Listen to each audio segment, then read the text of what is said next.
Bonjour, bienvenue dans l'interprétation du quatrain 84 de la 9e centurie de Nostradamus. Roi exposé, parfaira l'hécatombe. Après avoir trouvé son origine, torrent ouvrir de marbre et plomb la tombe d'un grand Romain d'enseigne médusine. Donc là, on nous parle du grand monarque. Donc roi exposé, c'est quand il va s'exposer, quand on va le connaître en tant que grand monarque.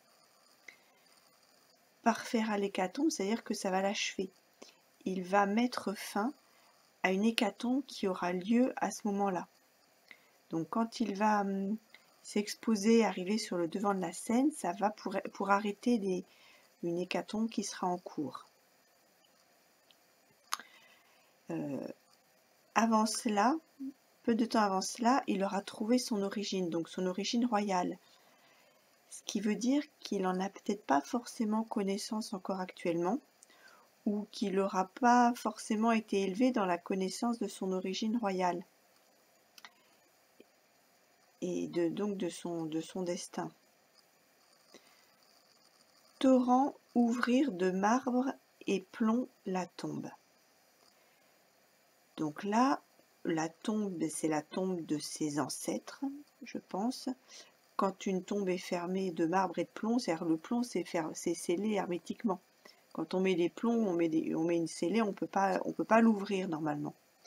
Donc un torrent, alors je pense pas qu'il faille le prendre au sens propre, hein, je pense pas que c'est un torrent. Bon, ça pourrait, vu toutes les inondations qu'il y a et puis les torrents qui se créent, bon, ça pourrait être un torrent qui d'un seul coup ouvre une tombe. Je pense pas que ce soit ça, je pense qu'il faut le prendre d'une autre façon. Un torrent, c'est un fait tumultueux, c'est tumultueux, c'est assez violent, ça arrive d'un seul coup. Donc je pense qu'il y a un fait dans sa vie qui va lui apporter la connaissance, qui va ouvrir la vérité, qui va lever la vérité sur ses origines. Alors ce fait tumultueux, est-ce que ça va être dans sa vie privée et on va pas en avoir connaissance au niveau du grand public, ou est-ce qu'on en aura quand même connaissance? Ça, je sais pas. Mais en tout cas, c'est quelque chose de peut-être de violent, en fait quelque chose, voilà, qui va être surprenant et rapide, qui va forcer à découvrir en fait ses origines.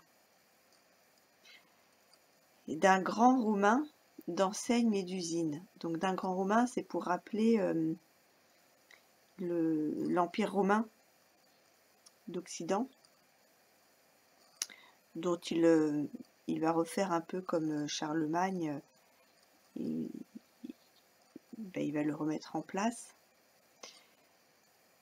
D'enseigne médusine. Alors l'enseigne, c'est une marque, c'est un drapeau, c'est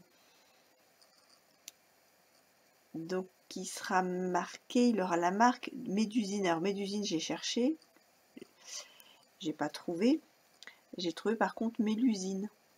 Mélusine, c'est une fée mythique qu'on retrouve dans les contes, notamment du Poitou, mais on la retrouve aussi en Lorraine, dans les pays nordiques et puis l'Allemagne. Et alors on la retrouve parce que la fée Mélusine, dans le Poitou, elle serait à l'origine de la ville de Lusignan. Et Lusignan, si on reprend, vous savez, le quatrain 52 de la 8e centurie, celui où Nostradamus nous donne la ligne d'arrivée du grand monarque dans Bois-Assem, hein, je vous rappelle si vous n'avez pas vu ce quatrain-là. Eh bien, si on poursuit un peu cette ligne, cette droite, qu'on descend un peu après Poitiers, on tombe sur Lusignan. Donc je me suis demandé si c'était juste une coïncidence, un hasard. Ça m'étonnerait que ce soit un hasard. C'est peut-être en plus un rappel de cette venue-là. En tout cas, Médusine, en regardant sur ce que ça veut dire par rapport au latin, ça veut dire merveilleux, mélodieux, agréable. Donc ça voudrait dire que ce grand Romain aurait quelque chose de merveilleux, voilà, d'agréable, en tout cas. Ce qui nous donne en interprétation, le grand monarque, quand il s'exposera, arrêtera l'hécatombe. Après avoir trouvé son origine royale, un fait tumultueux le forcera à prendre connaissance de ses origines, qui étaient comme hermétiquement scellées. Il est un merveilleux grand chef de l'Empire romain. Voilà, je vous remercie pour votre écoute. Je vous dis à bientôt.